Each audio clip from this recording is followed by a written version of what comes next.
Hello guys! So Lolo, this is for Cancer. Welcome dito sa aking channel, Polaran 888 Cancer. Alamin natin kung anong messages, vibration, gabay energy para sa inyo lahat. So, Cancer, this is unexpected. Ano ba ang mga hindi mo inaasahan na pangyayari ang posibleng darating sa iyo, Cancer? Okay, number 17. Babae ka bang Cancer? Are you married? Are you single in a relationship? Ang posibleng unexpected dito is unexpected of pregnancy. So, kung wala kang contraception, kung ayaw mo magkaroon ng anak, mag-contraception ka. Kasi, posibleng mabuntis ka na hindi mo inaasahan, or posibleng isang unexpected pregnancy from someone na kilala mo ang posibleng makuha mong balita.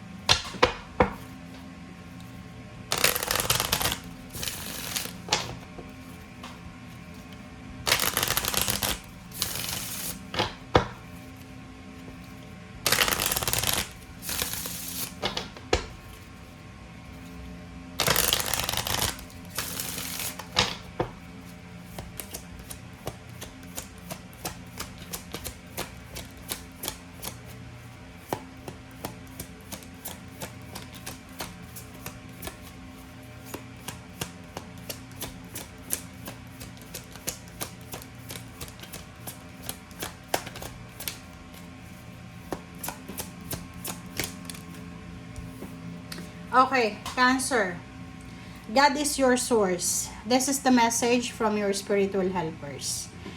Sinasabi ng bara sa'yo dito, Cancer, na everything you need is supplied by the infinite source of God. So, kumbaga, ano man daw ang pangangailangan mo sa ngayon, emotion, financial, spiritual, sinasabi ng barahan na nakadepende daw yan sa faith mo. Nakadepende yan sa faith mo, sa paniniwala mo sa Panginoon. Kung naniniwala ka na ang Panginoon, siya yung source, syempre, dun ka sa Kanya didirekta. 'Di ba? Magkakaroon ka ng sobrang faith sa Kanya. Sinasabi ng baraha doon sa mga Cancer na medyo namumroblema kayo, medyo nag-aalala kayo sa finances nyo, or even sa emotion. Sinasabi ng baraha sa'yo, huwag kayong mag-alala. Okay? In God, there's no lack or limitation. There's a plenty of abundance. So, wag tayong masyadong magpanic. Wag din tayo Cancer na maging gahaman, or wag din tayong maging greedy, parang ganon. So, isipin natin na napakalawak ng biyaya ng Panginoon. Napakalaki ng biyaya ng Panginoon. Alright.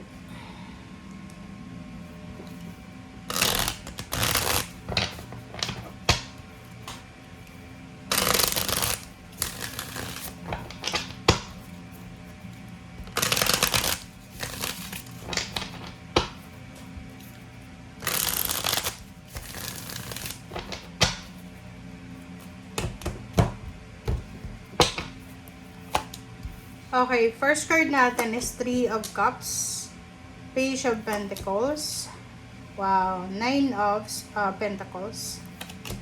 Okay, next is 7 of Pentacles, and the World card. So, yung 5 cards na to, kung makikita mo dito, sinasabi ng bara sa'yo, Cancer, na isang celebration, ang posibleng isi-celebrate mo. So, there's a celebration of success, victory. There's a good news about money. So, sinasabi ng bara sa'yo dito na isa sa mga posibleng rason kung bakit ka magdidiwang or magsasaya, it's because of money.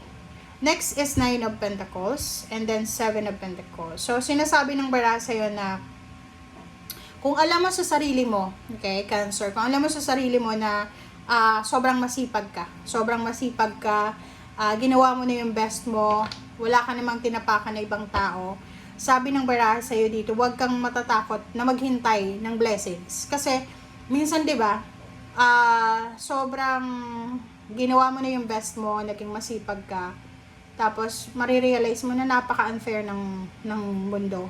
But this time, sinasabi ng baraha, huwag kang mag-alala. Kasi, lahat ng mga problema mo, matatapos yan. And, there's an achievements na posibleng darating sa iyo financially. So, kung ano man tong pinagpaguran mo, Like halimbawa, promotion, salary increase, pwedeng makapagpatapos ka ng pag-aaral ng anak mo, or pwedeng nasa ibang bansa ka, nagtatrabaho ka, so in contract ka, so pwedeng matapos na yung kontrata mo.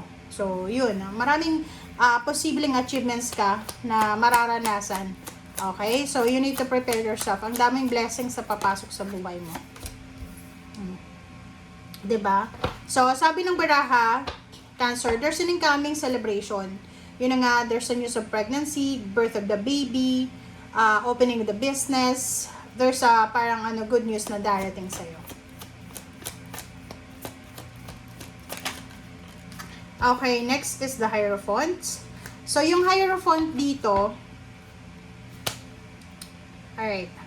So, yung Hierophant na yan, Hermit pala, sorry. And yung Hermit na yan, sinasabi ng bara sa atin na yung pera, may pera ka man or wala sa ngayon, kailangan mong pag-aralan ang lahat ng diskarte mo sa buhay.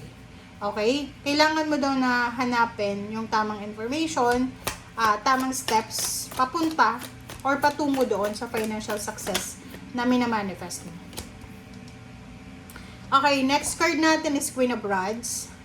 So, yung Queen of Rods dito, sinasabi ng barasa yon na you will be free financially. So, halimbawa sa ngayon, nagsasuffer ka financially, huwag kang mag-alala kasi pagdating ng araw, magiging maayos din ang lahat. Papabor din sa'yo ang pagkakataon. And, kung marami kang utang sa ngayon, sinasabi ng barasa, huwag kang mag-alala kasi makakaalis ka din sa mga utang na yan, makakabayad ka din. Okay, next is 8 of Swords. So, dito sinasabi ng barahan na kung ikaw naman ay isang Cancer na yun, nag-aantay ka. It's either you're waiting for the promotion, salary increase, lump sum of money, retirement, end of the contract, or pwedeng business ito na nag-launch ka ng business tapos iniisip mo na ang tagal naman ng progression nito. So, sinasabi ng barahan na kung nasa sitwasyon ka na parang feeling mo restricted ka, yung halimbawa, trinabaho mo na pero hindi ka pa rin sinahuran. Dito sa barahang to, sinasabi na just be patient daw, guys. Okay? Alright, and last card natin is the World card. Okay, the Devil. This is Capricorn energy.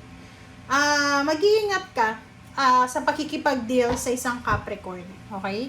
Mag-iingat ka, Cancer, sa pakikipag-usap, sa pakikipag-deal sa isang Capricorn.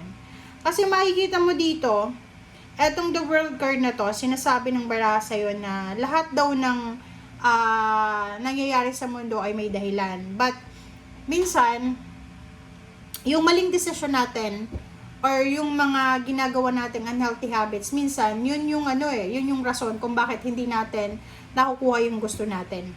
Hindi sa dahil tadhana siya, pero tayo yung may control nun eh. Minsan, 'di ba? Like sa bisyo. Ayaw mong magkasakit. Syempre, hindi ka bibisyo. Okay, magiging healthy living ka. Pero kung wala kang pakialam, syempre magbibisyo ka. Parang gano'n. So, yun guys. Okay? Thank you guys. Bye!